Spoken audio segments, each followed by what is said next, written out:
47 elected and the 20 nominated, who are two for the youth. And then we have got 16 for women and 2 for disability. Now the nominated senators don't have a vote in the Senate. It's only the elected senators, the 47 who have got a vote on these issues, including making of the law. So the budget does not come to the Senate. We are still fighting to get it to come to the Senate because there are express provisions in the Constitution, like Article 249, Clause 3, that require the Senate and they require Parliament, that Senate and the National Assembly, to ensure that independent commissions are fully funded and whatever, and that means the Judicial Service Commission, that means the Parliamentary Service Commission, it means the EACC, TSC, and others. We're trying to get that enforced, but the executive is more comfortable dealing with the bigger, I think 369 member House Assembly than with the smaller Senate, which because it is smaller, everybody knows everybody else, and maybe it's easier to be deliberative and to determine something. But all said and done, what I'm trying to stress is that, first of all, zillions more is stolen on the revenue side of things. There's hardly any focus on theft through the budget. I've never seen the EACC audit our budget and tell us it passes muster or it has failed. There's a lot of budgeted corruption. Whether or not they have capacity, I don't know. But economic crimes would inquire, if you are dealing with economic crimes, would inquire you to interrogate documents through which economic crimes are committed. White collar crimes are committed through paper. So I'd expect the EACC to be poring over paper to see whether the documents you have are correct. You have got all these cases whereby laws have been amended to facilitate theft, deliberately so. The EACC has never taken any action on it. It is very busy chasing policemen not taking bribes. Important as it is, we cannot afford to ignore the mega theft that happens on the revenue side of things. And we must up our act. As regards fighting crime, I am somebody who believes in following the text of the Constitution. And when I look at Article 79, it's very clear that the EACC is supposed to implement Article 6, which is basically a code of conduct. People are behaving well in private and in public. They are reporting to work. They are bringing honor to the office. They are, when they're being appointed, they are suitable. All those kind of things. They don't run bank accounts outside their state officers. They must be citizens for certain jobs. Those are the kind of things the EACC is supposed to do. They are keeping time. They are staying on their place of work. Crime busting, the way we have it in our Constitution, is a police affair. And if we want a special police unit to be set up, Parliament has been given that power under Article 247 to do so, so that under the Inspector General, we can hold the police, especially that particular police unit, together with the DCI, accountable. But then when you go back and look at the way they are also appointed, when they amended the National Police Service Act in 2014 to remove the requirement for competitive recruitment of the police, to remove the requirement for a tribunal when removing the Inspector General or the Deputy Inspector General or the DCI, they left the police to serve at the pleasure of the president. So the institution becomes ineffective. When Parliament oversteps its mandate and goes to appoint the CEO of the EACC, when the Constitution clearly says the commissioners should appoint the CEO,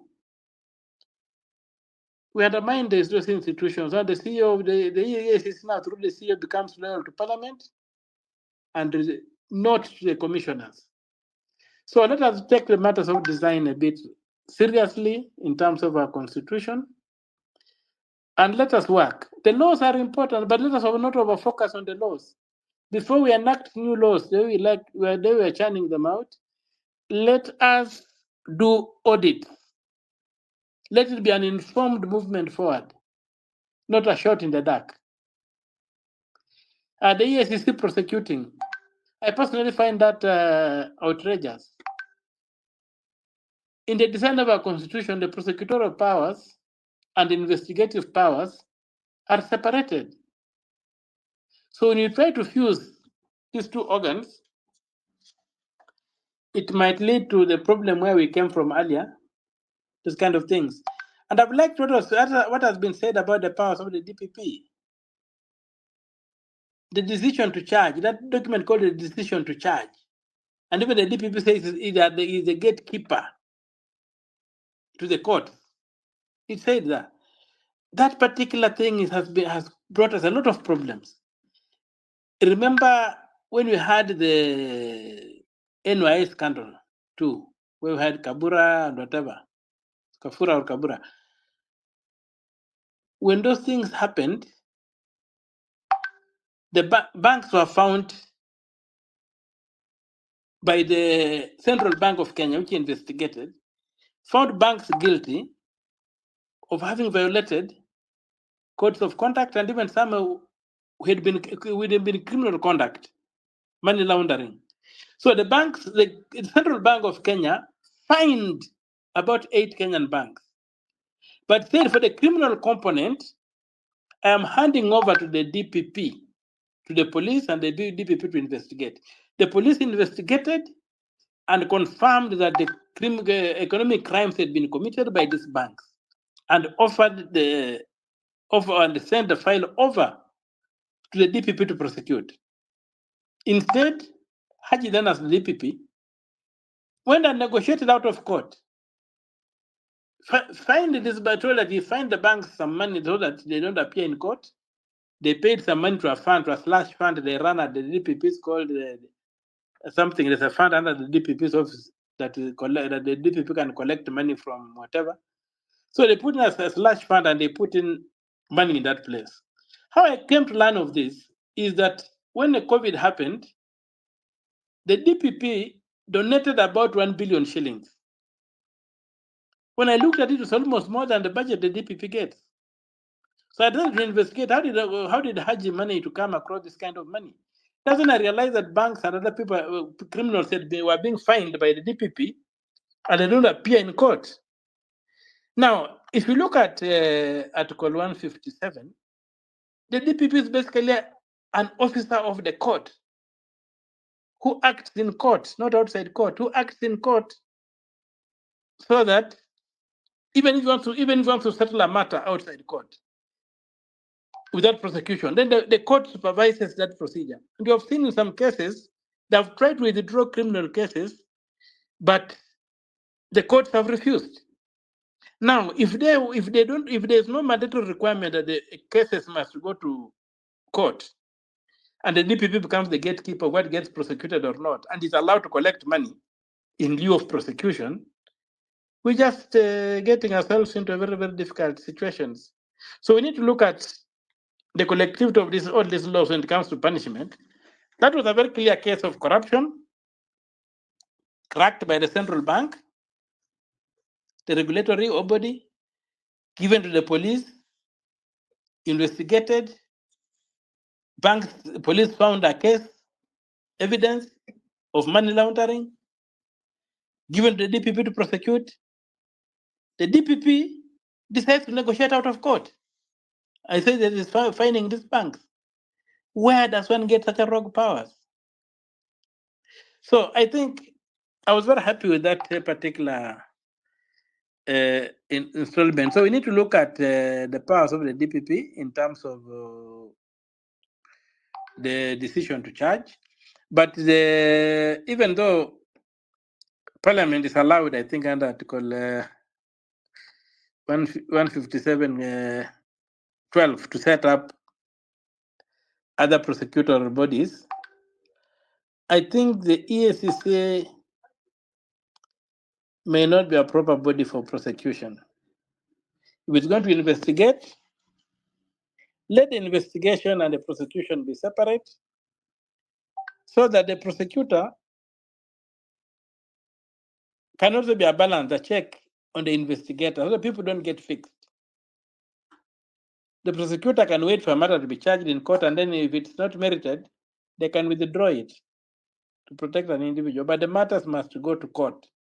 If the investigator says, I have a case against somebody, let it go to court, and if the DPP feels it's not worth it, after it has gone to court, they can recall it, they have all powers. But the DPP to decide in darkness that this one will not go to court, for me, undermines a lot of fight against theft of public funds. And I'm sure many of even the files that the EACC may have sent there have suffered a similar fate. So to me, I really pray that we treat the question of theft of public funds as an existential threat,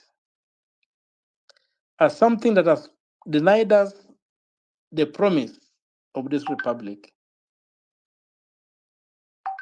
We cannot afford today to be having a per capita income of 1,900 US dollars. That is being that poor. We have got too many poor people in this country.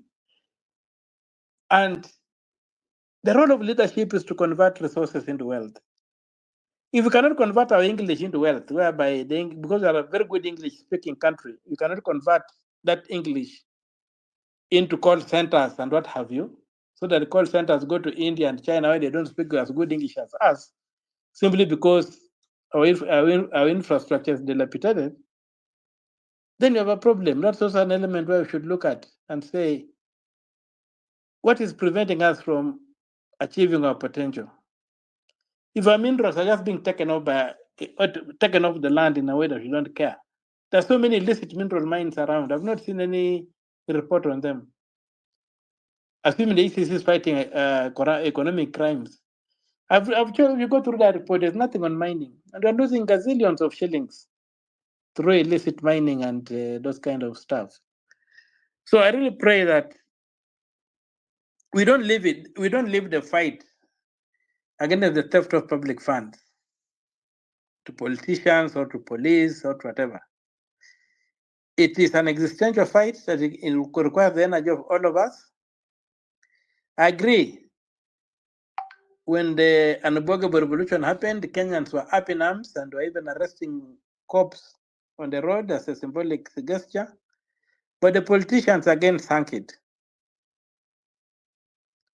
Another thing that's now very important for politics is there's this question. Who between the EACC and the IEBC should clear candidates in terms of integrity? You find that the habit has been that the EACC can produce a list based on its mandate to enforce Article 79 of people who should not be allowed to run for political office because of baggage and what have you. But then you find that the EACC disregards them because of, I think, Article 88, where they have got the mandate to clear candidates. So that kind of nonsensical contradiction between institutions is another area whereby you are not able to fight corruption in this country.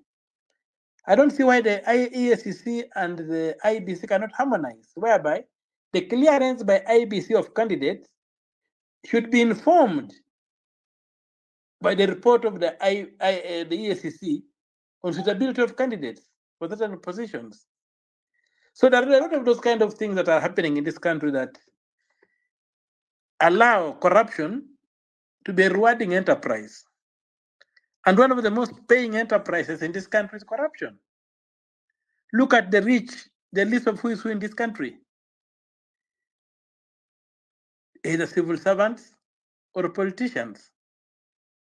Very few entrepreneurs.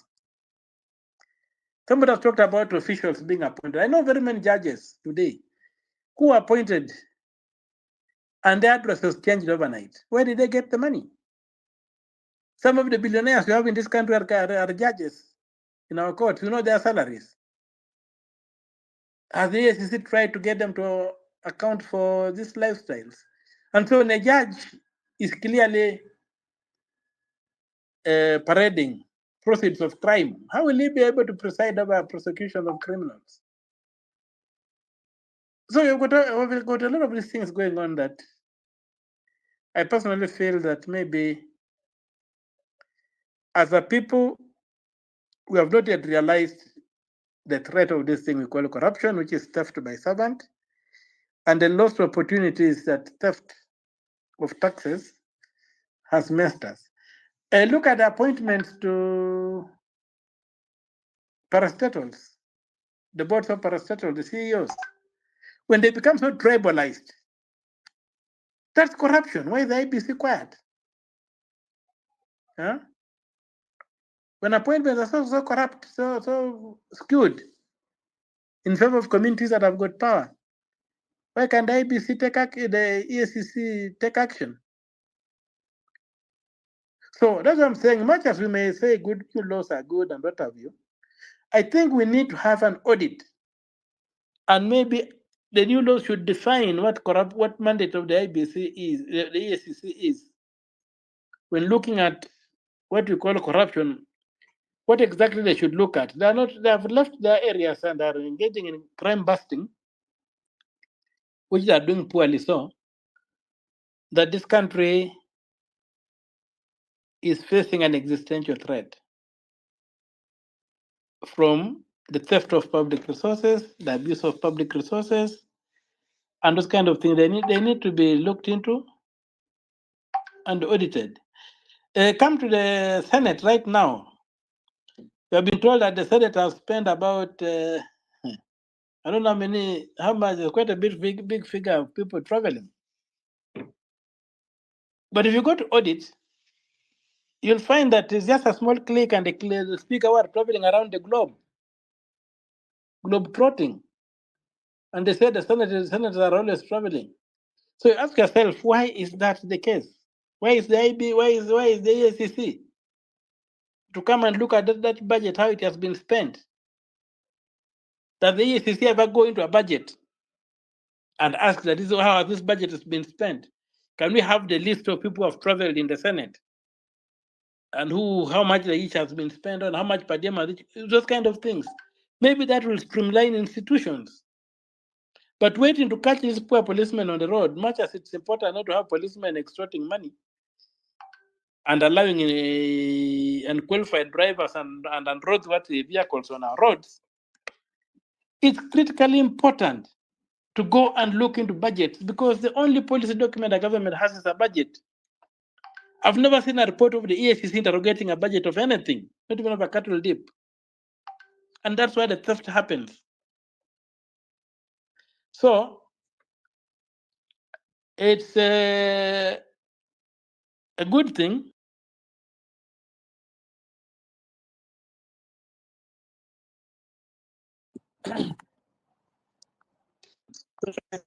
and those who remark, I say, thank you very much for the organizer to speak on this. I mean, I've gotten a bit passionate about it because I'm really scared of what we're facing in terms of the debt trap. Very soon, we might be auctioned. And it will be tenants in our own country.